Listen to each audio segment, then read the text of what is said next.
매일 성경 묵상 나눔입니다. 1월 4일 화요일입니다. 오늘 묵상하는 본문은 요한복음 1장 29절에서 42절입니다. 오늘의 본문을 읽습니다. 이튿날 요한이 예수께서 자기에게 나오심을 보고 이르되 보라 세상 죄를 지고 가는 하나님의 어린 양이로다. 내가 전에 말하기를 내 뒤에 오는 사람이 있는데 나보다 앞선 것은 그가 나보다 먼저 계심이라 한 것이 이 사람을 가리킴이라. 나도 그를 알지 못하였으나 내가 와서 물로 세례를 베푸는 것은 그를 이스라엘에게 나타내려 함이라 하니라. 요한이 또 증거하여 이르되 내가 봄에 성령이 비둘기같이 하늘로부터 내려와서 그의 위에 머물렀더라. 나도 그를 알지 못하였으나 나를 보내어 물로 세례를 베풀라 하신 그 이가 나에게 말씀하시되 성령이 내려서 누구 위에든지 머무는 것을 보거든 그가 곧 성령으로 세례를 베푸는 이신 줄 알라 하셨기에 내가 보고 그가 하나님의 아들이심을 증언하였노라 하니라. 또 이튿날 요한이 자기 제자 중 두 사람과 함께 섰다가 예수께서 거니심을 보고 말하되 보라 하나님의 어린 양이로다. 두 제자가 그의 말을 듣고 예수를 따르거늘 예수께서 돌이켜 그 따르는 것을 보시고 물어 이르시되 무엇을 구하느냐. 이르되 랍비여 어디에 계시오니이까 하니 랍비는 번역하면 선생이라. 예수께서 이르시되 와서 보라. 그러므로 그들이 가서 계신 데를 보고 그날 함께 거하니 때가 10시쯤 되었더라. 요한의 말을 듣고 예수를 따르는 두 사람 중에 하나는 시몬 베드로의 형제 안드레라.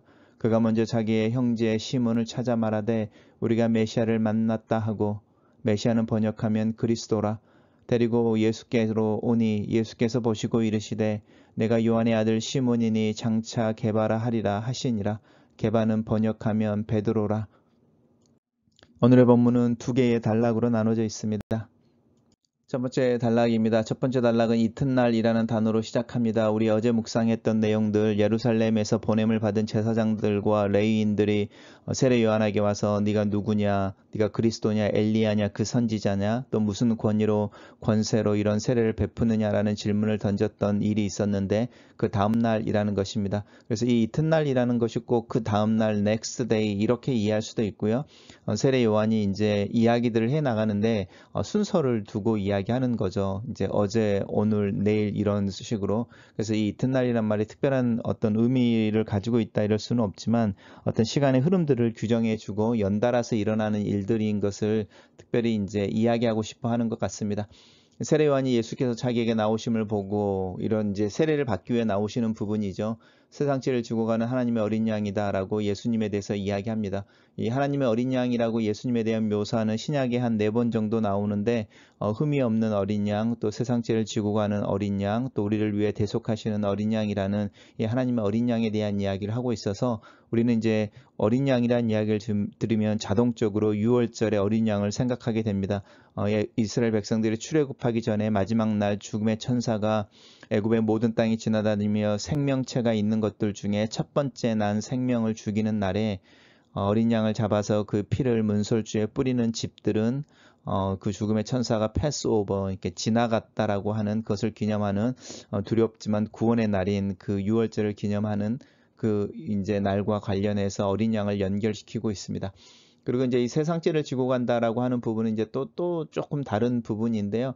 6월절의 어린 양이라고 하는 부분에다가 이제 이스라엘이 이제 가지고 있는 절기 중에 1년에 한 번씩 대속죄일이라고 하는 절기가 있었는데 그날은 대제사장이 자신의 죄를 위해서 먼저 하나님께 번제를 드리고 또 속죄제를 드린 후에 이스라엘 백성들을 대표해서 양이나 염소에게 안수하여 이스라엘의 죄를 이렇게 대신 이전 아니면 전가한 후에 그 이제 양이나 염소를 이렇게 광야로 내보내는 그런 일들이 있었는데 그런 의미에서의 이 세상 죄를 지고 간다라고 말하는 부분입니다.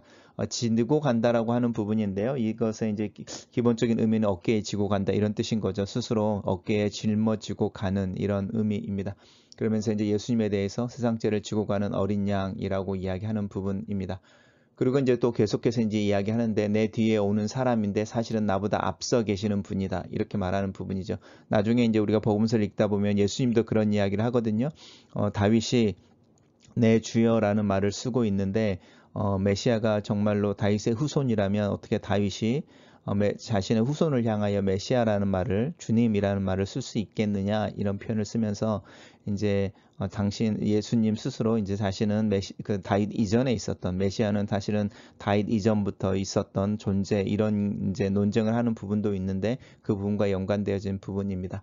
그리고 나는 이제 그를 알지 못하였으나 내가 물로 세례를 주는 것은 그를 이스라엘에게 나타내야 합니다라고 자기의 세례의 의미에 대해서 설명하고 있고, 또 하나 이야기하기를 이제 예수님에게 임한 성령 이야기하죠. 우리 다른 공간 복음서를 보면 예수님께서 세례 요한에 의해 세례를 받고 물에서 올라오실 때에 하늘이 찢어지고 이 성령이 임하시는 부분인데, 이제 그 공간 복음마다 조금씩 다르지만 이 요한복음에서는 이 세례 요한이 성령이 임해서 이제 예수님 위에 이렇게 머리 위에 머물고 있는 것을 보는 증인으로 나타나고 있고, 이제 그것이 바로 세례 요한과 달리 세례 요한은 물로 세례를 주지만 예수 그리스도께서는 물과 성령으로 세례를 주시는 분, 특별히 성령으로 세례를 베푸시는 분이다라고 하는 부분과 연관시키고 있습니다. 그래서 이제 맨 마지막에 고백이죠.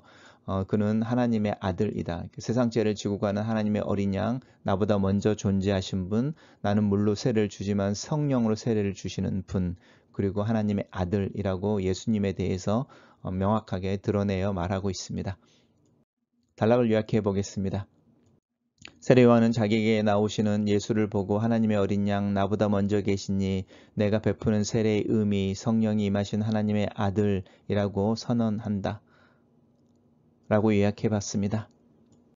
두 번째 단락에서는 이제 다시 이튿날이라고 이제 이야기를 하면서 어제 있었던 일에 연결해서 이제 이야기를 하고 싶어 하는 것이죠. 이제 그 다음 날에 다시 그 요한이 제자들 중에 두 사람과 함께 서 있다가 예수님이 이제 그 요한의 사역을 하고 있는 그 세례터에 이렇게 다니시는 모습을 보면서 다시 이야기하는 거죠. 한 번 더 이야기합니다.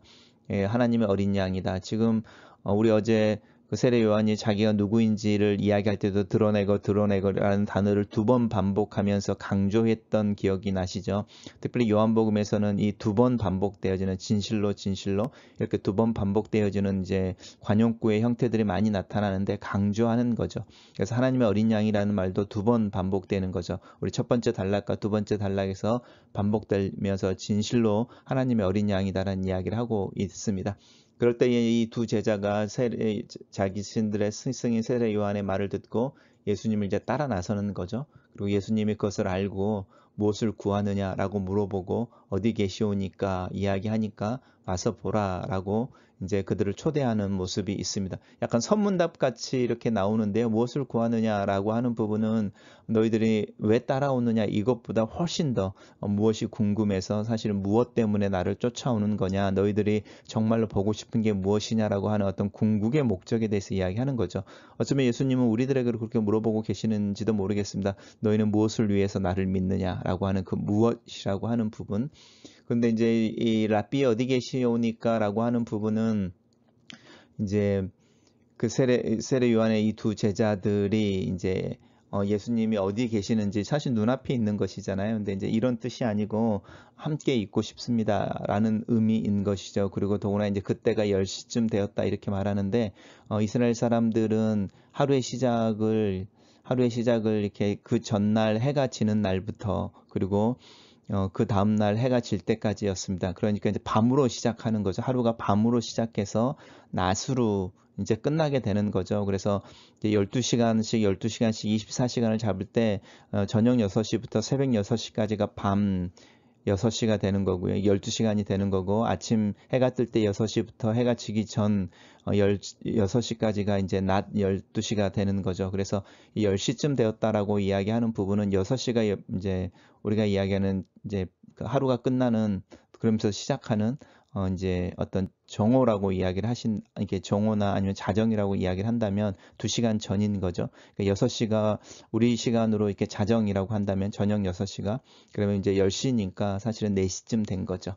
그래서 이제 오후 4시쯤 되어져서 이제 자연스럽게 예수님과 이 두 제자가 함께 저녁을 먹고 그 밤에 이제 많은 대화를 나눴겠죠. 그 밤에 있었던 어떤 이야기들은 우리에게 전해지지 않는데, 어디 계시오니까라고 말하는 부분 속에서 우리가 예수님에게 이야기하는 거죠. 예수님, 당신과 좀 더 있고 싶습니다. 당신이 누구인지 알고 싶습니다라고 말하는 부분입니다. 랍비라고 하는 부분은 이제 선생님이여라는 뜻으로서 이제 어떤 권위가 있는 것을 인정하거나 이렇게 특별히 존중해서 하는 말입니다. 아직은 주님이라고 말하지 않는 이유는 이들이 예수님이 누구인지 이 무엇을 찾는다고 하는 부분이 이제 알고 싶은 것이죠. 근데 아직은 아니어서 랍비라고 말하는데 나중에 이제 그 첫날 밤을 지낸 후에 이 예수를 따르는 두 사람 중에 한 명이었다고 이야기하는 안드레가 자신의 형제인 시몬을 찾아가서 이야기하는 거죠. 메시아를 만났다. 그러면 이제 이 랍비라는 단어가 주님이라는 말로 바뀌게 되겠죠. 그리고 무엇을 구한다라고 하는 부분도 이제 구체적으로 이야기합니다. 그래서 재미있게도 이제 이 자기 형제 시몬을 찾아 말하되 우리가 이 메시아를 사실은 찾았다. 이렇게 같은 단어가 반복되어지고 있습니다. 그래서 이 찾았다, 이제 우리나라 말은 만났다 이렇게 됐는데 한번 생각해 보십시오. 그가 아침 일찍 일어나 자기 형제를 찾아서 첫 마디가 우리가 메시아를 찾았다 이렇게 말하는 거죠. 그리고 이 구한다라는 단어 또한 찾는다는 단어이죠. 예수님께서 특별히 기도와 이야기할 때에 구해라, 찾아라 이런 이야기할 때 쓰여지는 단어와 같은 의미라고 생각하시면 됩니다. 근데 이제 이 사도 여기 요한복음에는 이 가로로 쓰여지는 부분들이 많이 나옵니다. 왜 이제 가로를 치는가 하면 신약 성경에 많은 사본들이 존재하는데 그 사본들 중에 어떤 사본들에는 이 구절이 빠져 있기 때문에 어떤 사본들 사이의 일치를 이야기하기 위해서 어떤 구절에는 어떤 사본에는 나타나고 나타나지 않는 구절, 특별히 이제 다 설명구인 거죠.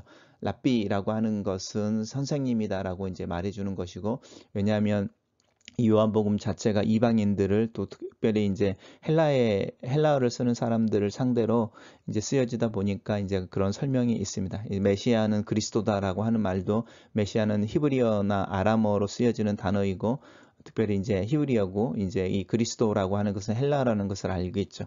게바라고 하면서 베드로라고 하는 부분도 마찬가지입니다. 베드로는 헬라어이고 게바는 아람어입니다. 그래서 이제 예수님이 어떤 언어를 쓰셨을까? 예수님은 세계 언어를 아마 다 쓰셨을 거다 이렇게 짐작하는데 그래도 이제 어떤 first language라고 하는 핵심 용어는 아람어입니다. 이 아람어는 이스라엘 백성들이 바벨론의 포로로 끌려갔을 때 그리고 페르시아가 이렇게 쓰는 근동에서 쓰는 언어이고 이 아람어가 지금은 아랍어라고 이렇게 이해하시면 됩니다. 그러면서 이제 요한의 아들 시몬, 이렇게 시몬이 이제 헬라어가 아니고 히브리어겠죠. 시몬은 야곱의 12 아들 중에 두 번째 아들의 이름이고 굉장히 급하고 과격하고 다혈질의 사람인데 이제 그 베드로의 이미지와 동일하죠. 그래서 시몬인데 게바라고 부른다라고 바위라는 뜻이죠. 그러면서 이제 이 명칭을 주는 장면입니다. 단락을 요약해 보겠습니다. 세례 요한의 제자들 중에 요한의 예수에 대한 이야기를 듣고 예수를 따라가 함께 지낸다. 다음날 그 두 사람 중 한 명인 안드레는 자기 형제 시몬을 예수께로 인도하고 예수께서는 그를 게바 베드로라는 이름으로 부르신다. 첫 번째 묵상 나눔입니다. 세례 요한은 자신의 정체성을 숨김없이 드러냈던 것처럼 예수 그리스도의 정체성 또한 숨김없이 드러내고 있다. 사실 세례 요한은 예수님의 친척이며 세례 요한의 어머니와 마리아는 자신들의 임신 사실을 함께 나누고 축복했었다. 그러나 세례 요한의 예수님에 대한 선언에는 그런 사적인 관계나 감정이 전혀 들어있지 않다. 오히려 마치 모르는 사람처럼 하나님께서 자신에게 부여한 메시지, 소리의 역할을 묵묵하게 감당하고 있다. 자신의 사명 외에는 아는 바가 없는 사람처럼 자신의 임무와 그 임무가 가리키고 있는 존재를 밝히 드러내어 확증하고 있다. 이 세상을 살면서 내 주변의 상황이나 관계의 얽힘에 휘둘리지 않고 하나님을 향하여 묵직하게 설 수 있을까? 내 삶의 근거가 되고 의미와 목적이 되는 그리스도에 대해 담담하게 말할 수 있을까? 사명을 따라 사는 삶을 위해 기도한다. 어떤 사역자로서의 역할이나 임무가 아니라 한 성도로서 믿는 자로서 예수를 그리스도로 고백하는 자로서 그 고백의 소리가 되는 삶을 살고 싶다. 내 삶이 소리가 되어 내 삶을 지켜보는 자들에게 예수 그리스도라는 소리로 그들의 귀에 들려지고 싶은 마음을 이 아침에 하나님 앞에 내어놓는다. 두 번째 묵상 포인트입니다. 예수를 따르는 첫 두 제자의 모습이다. 세례 요한의 제자로 있다가 스승을 떠나 그 스승이 가리키는 존재를 따라간다. 여전히 세례 요한의 주변에 남은 제자들이 많이 있었다. 남는 자들과 떠난 자들의 차이는 무엇일까? 나를 따라오너라라는 예수 그리스도의 초청 앞에서 남는 자들과 떠나 따르는 자들이 있다. 무엇이 이 머뭅과 떠남의 차이를 만드는 것일까? 어디 계십니까? 라고 그리스도를 찾는 질문이 여전히 내 안에 있다. 찾으라 구하라는 주님의 음성을 여전히 듣고 있다. 안드레와 다른 제자가 가졌던 예수 그리스도와의 첫날 밤의 경험이 나에게도 있는데 나는 그 경험을 어떻게 풀어내고 내 삶을 통해 흘러가게 하고 있는지, 나를 통해 베드로와 같은 존재가 생기고 또 예수께로 인도하는 그런 일들을 위해 기도한다. 글로 쓰는 기도입니다. 살아계신 하나님, 세례 요한의 삶과 사역처럼 나 또한 이 시대, 이 세대 가운데 소리로 살기를 원합니다. 예수를 그리스도로 고백하고 그에 대하여 배우기 시작하면서부터 30년이 넘는 기간 동안에 내 마음에 있는 지속되는 기도 제목들 중에 그리스도의 소리가 되기를 원하는 마음이 있습니다. 이 아침에 다시 그 마음을 꺼내놓고 하나님 앞에 내어놓습니다. 내 삶이, 내 행동이, 내가 가는 길이, 내가 만나고 사랑하고 갈등하는 관계가, 내 삶의 성공과 실패가, 눈물과 웃음이, 좌절과 용기가, 이 모든 것들이 그리스도를 향하고 있음을 고백합니다. 내 삶의 순간순간이 그리스도를 말하고 그리스도를 들려주는 소리가 되는 축복을 허락하시옵소서. 내 옛 자아와의 싸움에서 치열하고 엄격하게 하시고 그리스도로서 옷 입은 새 자아가 자유롭게 활보하며 예수 그리스도의 모습을 드러내고 그리스도를 선포하도록 나를 가르치시고 훈계하시고 바로 잡아 주시옵소서. 이 아침에 겸손하게 나를 하나님 앞에 내어놓습니다. 예수 그리스도를 더 알기를 원하는 마음을 하나님 앞에 내어놓습니다. 그리스도처럼 또 그리스도의 길을 걷기를 원합니다. 나를 도와주시옵소서. 예수님 이름으로 기도합니다. 아멘.